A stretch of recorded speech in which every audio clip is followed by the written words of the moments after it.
you're training away, you're going along, and you think, I wouldn't mind asking for a bit more. So you go, okay, come on. So then the horse goes, okay, and gives you this burst of energy, but it comes through in the wrong way.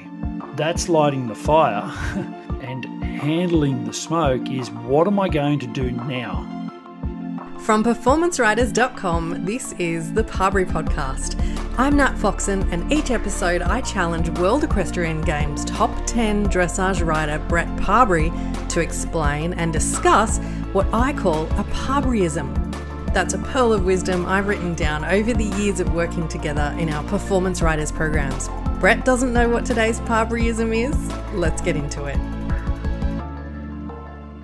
Hi Brett, I've got a brand new Parberyism for you today, and I'm going to do my favourite thing of giving you half the Parberyism and you can fill in the rest. How does that sound?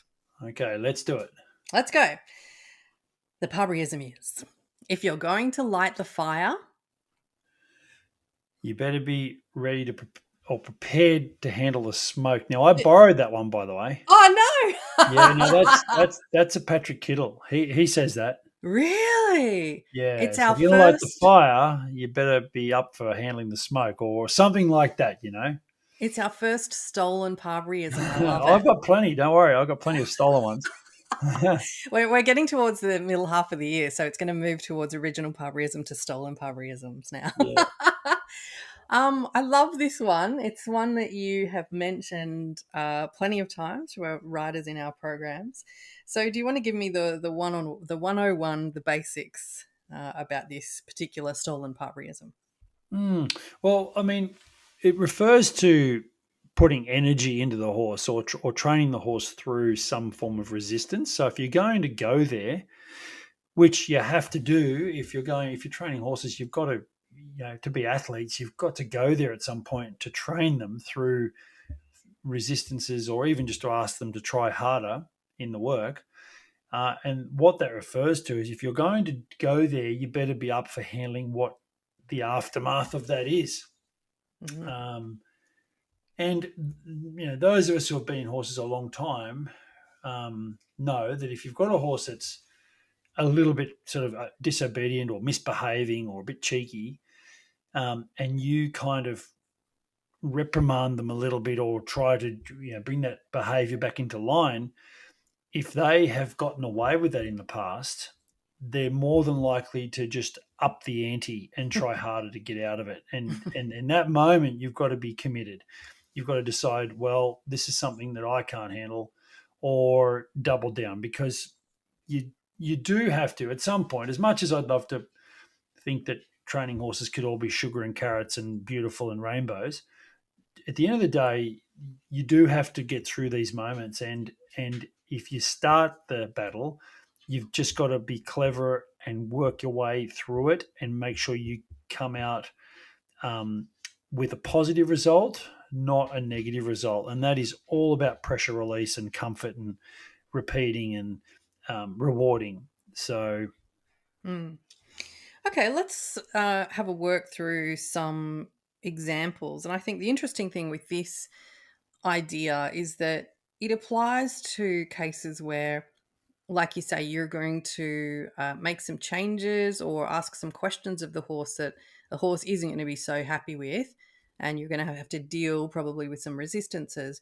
But even if we bring it back to a really basic level, like an everyday training level, Brett, I feel like it also applies to things like, well, you say you want a really active, sharp horse, because we all in dressage say we want sort of the hot, active, really hardworking horse. But even that comes with a bit of smoke, right? Well, I mean, you don't want them too sharp. You want the horse to be responsive and look like they're alive, but you don't want them crossing that line to show tension. So there is if we wanted to break that into positive and negative tension. So positive tension, the horse is working underneath you with purpose and trying hard And then negative tension is the horse is doing the same, but there's resistance thrown in there as well. So that would be the difference between positive and negative tension. And what dressage, especially today, we're wanting to see the harmony, but we're still wanting to see the expression. So Yeah. you're wanting to have that positive tension, and the judges and the public and the participants are quite good at seeing negative tension. And the negative tension is where you see mouth issues, tail, ears, irregular steps. So oftentimes, if a rider is getting what they think to be a lot of energy, and if it's a bit negative, usually the posture of the horse will change, or the mouth will get a bit busy, open, the tail swishes. All these are all signs of a horse that's giving effort, but it's a negative. It's a negative tension. The positive tension is when the horse just becomes more elegant, grows in stature, um, connects better. That's a positive tension. But where I'm going with that is sometimes to get to positive tension, you have to pass through negative tension because the horse doesn't really know what you want. So you're training and you're trying to set things up as best you can. And this is where the saying, if you're going to light the fire, you better be up for dealing with the smoke. You're training away, you're going along, and you think, I wouldn't mind asking for a bit more. So you go, okay, come on, and you've trained your horse to respond to these signals. So then the horse goes, okay, and gives you this burst of energy, but it comes through in the wrong way. So that's lighting the fire. And handling the smoke is, what am I going to do now? Yeah. So do I back off this because I'm now a bit worried that I'm creating the wrong tension in my horse or the wrong posture? Or do I keep training my way through this and try and convert this into a positive tension where the horse lets go through their body, but still keeps this extra level of energy? And the handling the smoke is the decision you make at that point in time. That's sort of that's the reference there. That would be, I guess, where that's been used in that context, that saying. And trusting yourself, to go, right, I notice this, I feel this is negative, but I know it's not correct, but I can't get to more expression, a better horse, a horse with more purpose, a positive tension without going through this first, or at least trying to get through it.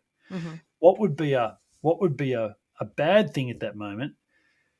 And when I say bad, I don't mean like it's not awful, but is first of all not noticing the difference between the negative and positive and thinking that is the correct tension. That's one mistake. The second mistake is, and rewarding it, and rewarding that negativity and that bit of nervousness that comes with the horse with that. The next mistake to make is to then set a whole group of aids resisting against the horse to try and hold it in that space, hold it in that box. So holding on the front, gripping with your knees, grinding away with your seat, whatever it might be, trying to maintain that by holding it there. That will only then produce more negative tension. Like it'll just get more and more negative. And that's when you get the posture, the irregular steps, the mouth issues, the tail, all those things. So can you explain that a little bit further, what you mean by that? When we're sort of holding them too much in that box? Yeah, I mean, ultimately what we as trainers have to seek, and this is horsemanship 101, is the release of pressure as a reward. Now, in dressage, there is, let's call it, degrees of releasing pressure. Like you're not going to just give the reins away and throw it all away. You're going to release a little bit of pressure to make the horse comfortable and reward, and then over time you're going to let more off, and this is, and ultimately the horse is going to do this by itself. That's the goal, is to that your aids become a guide, and the aids guide the horse to do this, and then the horse is able to do it largely on their own. The more we train them, the more they should do it by themselves. That's the goal of dressage. But that's incredibly difficult to do because it takes timing and feeling to be able to notice and release aids and all that stuff. So I won't get too deep in that, but so it's much easier. It's actually an easier way to ride by hanging on to them. That's easier. Like, you just hold on, and the person who holds on the longest and the tightest, gets through the session. But you're not training your horse to let go and convert this into a positive type of attention. The horse becomes a bit resistant and negative, and then if you go and add more pressure to get more from them, there's a good chance that'll even get more negative. Postural changes, all these things that you see that are sort of labelled as mistakes or horses going a bit incorrectly. That's all to do with what I'm saying here now. So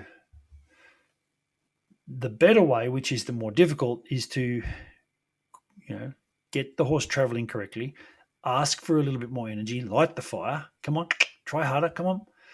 And then when you get a little bit of a reaction from the horse, whether it comes through positive, or if it comes through positive, immediately reward it. If it comes through a bit negative, maybe it's not worth, maybe don't back away from it. Work your way through it with timing and feeling, and teach the horse how to convert it into a positive way of going. Using their top line, letting go over their top line, not stretching long, and no one should take this too literally and too exaggerated, but using their top line better, going over their back, getting more off the ground, and then having a rider that's able to manage this through the half halt, through the shoulder control and all the rest, to then create a horse that gives you more expression over time. But in that development, I mean, anyone who's been listening to this podcast for a while knows that we go on a lot about this is a sport of development. And anything that comes around quickly and fast is usually unsustainable. It's better to have slow and steady growth in this. But then in saying that, don't take 10 years. Just do it as the horse tells you that they're comfortable, then ask for a little bit more. And then reward them when they give you a bit more, and develop them over time. Just a quick message from us. If any of the ideas discussed today resonate with you and you'd love to dive deeper, head over to performanceriders.com. There's a bunch of free content for you, and there's loads of opportunities as well to work with us by enrolling in one of our training or mentoring programs. performanceriders.com. So the Parberyism we're discussing today is, if you're going to light the fire, you'd better be ready for the smoke, which, as it turns out, is a stolen Parberyism from our friend Patrick Kittle. It's a Kittleism. It's a Kittleism. So I don't know where, to be honest, I don't know where he got it either.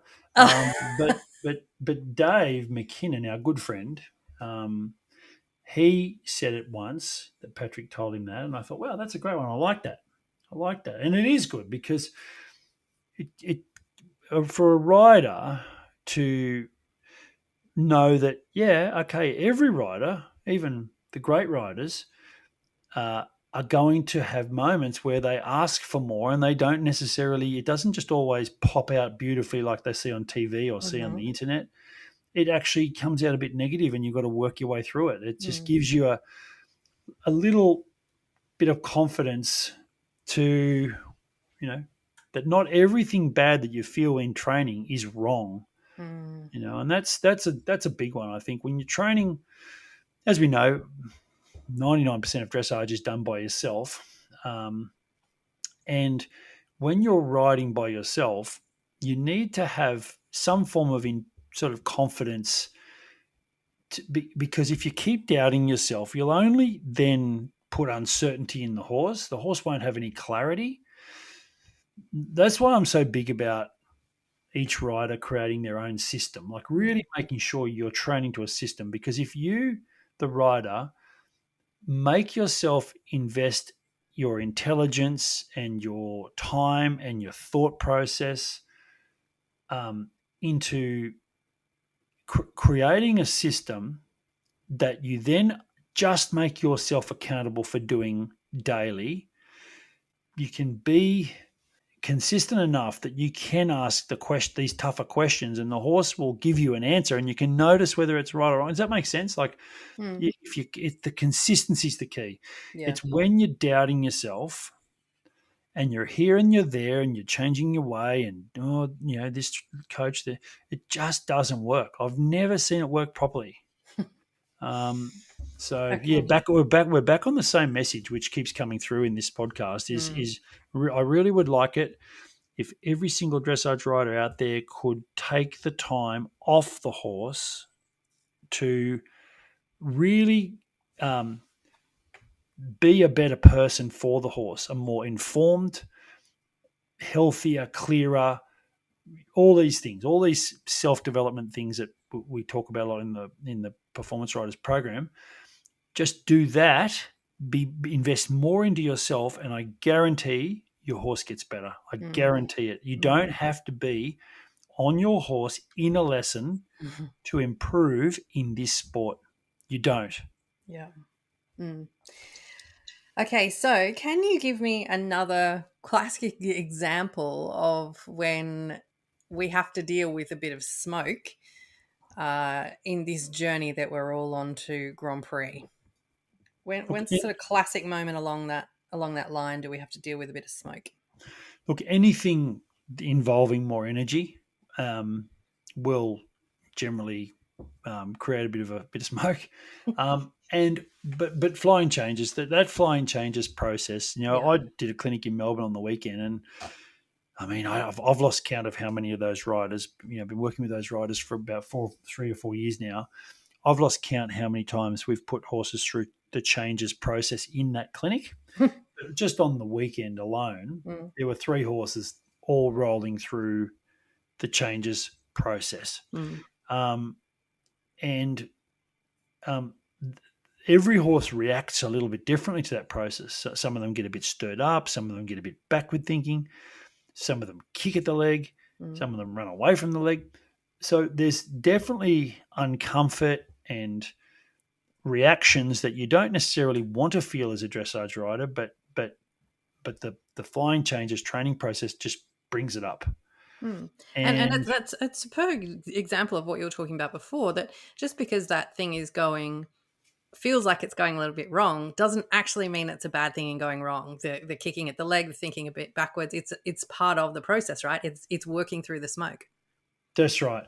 And noticing it and then working your way through it.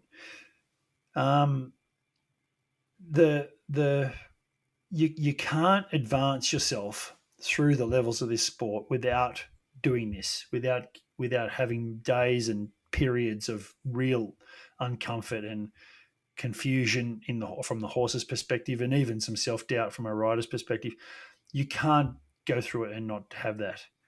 And that's why I love it so much, to be honest. I love this sport because it is such a long sport of development, but there's so many mountains to climb on the way through. Correctly, everyone can train a flying change. I mean, there's thousands of horses in this country that do flying changes, jumpers, camp drafters, blah blah blah. But our changes have to be on an aid, in a sequence, on a line, straight.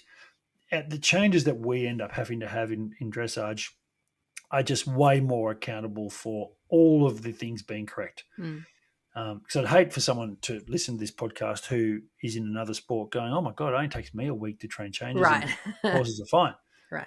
It's just we require different things from our flying changes than anyone else. Yeah. I think it's changes are a great example, the changes process, asking for the change, setting up for the change, especially in the early days, is lighting the fire. and then all the reactions you get, all the crazy reactions that they throw at us in those moments, is the smoke that we work through. Yeah, Brett, but it can even be simpler than that. Training a really good walk trot transition. right. A walk trot transition where you're walking, you compress the horse into an active, collected walk, and then you ask the horse to spring into 2 beats, not just dribble off or trot away from you with a flat back. Actually, become round and give you this spring up into 2 beats through this sort of a round up transition. That can light a fire. That you have to have it. The horse has to bring a bit of energy to that, and you're not letting them run away with it. So where are they going to put it? Sometimes they put it into a bit of naughtiness. So, but that's what you don't want to suppress that. You want to shape it into what you want it to be. But it might first that energy and that sort of containment might first in the first couple, few times or month or so, might present itself as a naughtiness. That's another example of lighting the fire and dealing with the issues and working your way through it. Final question for you on this one, Brett. I'm interested to know when you feel it's appropriate for riders to outsource the lighting of some fires along the way.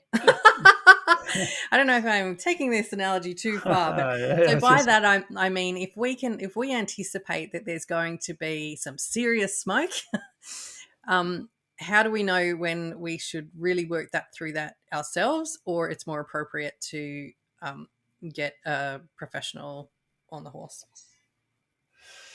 I think I'll stick in the analogy, when the smoke becomes a bit dangerous, or past your skill level, they can get a bit naughty, especially these young athletic, quite sensitive dressage horses. They can be they're athletic and they can be a bit naughty. So I think if you're looking for something and the horse is showing some threatening signs, I think it's worth considering talking to a professional. Not necessarily for them to ride the horse, just bounce it off them and say, listen, I've been training some changes and this horse has given me some real doozies, some really big excuses why they don't want to do it. Yeah. Can you watch me do it, or can I just get some feedback on this? And there's a good chance that professional is going to say, oh, look, I've had 10 horses do that. That's fine. Just push on. And of course, the coach or professional is going to then say, listen, do you feel comfortable with that horse throwing itself around like that? Right. And if the rider goes, oh, no, I'm probably at the limits of my ability here, and I'm a bit worried, because the last thing a young horse learning something new needs in its life is a rider that's worried and starts to either shut them down or let them get away with things at the wrong moment. That's what reinforces behavior, and that's what makes the professional or the next person who comes along, it makes their job twice as hard, because that reaction from the horse has been reinforced by a rider who's a little bit worried, right? And it's normal. Like, it's self-preservation is a normal thing. I don't think anybody should be worried about the self-preservation instinct. Like, just be honest and transparent.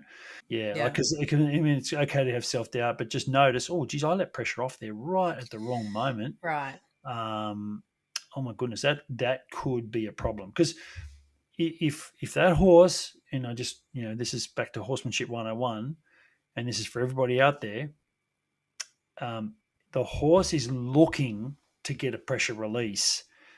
That's the reason it's being a bit naughty in the first place. When you're asking the tough question and the horse goes to a little naughty behavior, it's looking to get rid of this pressure. If it succeeds, that verifies that was the right move. That was the right decision. So when the next time you ask it, they're going to try that, and they're probably going to try it again, and they're probably going to try it with even more determination, because that worked for them the first time. Yeah.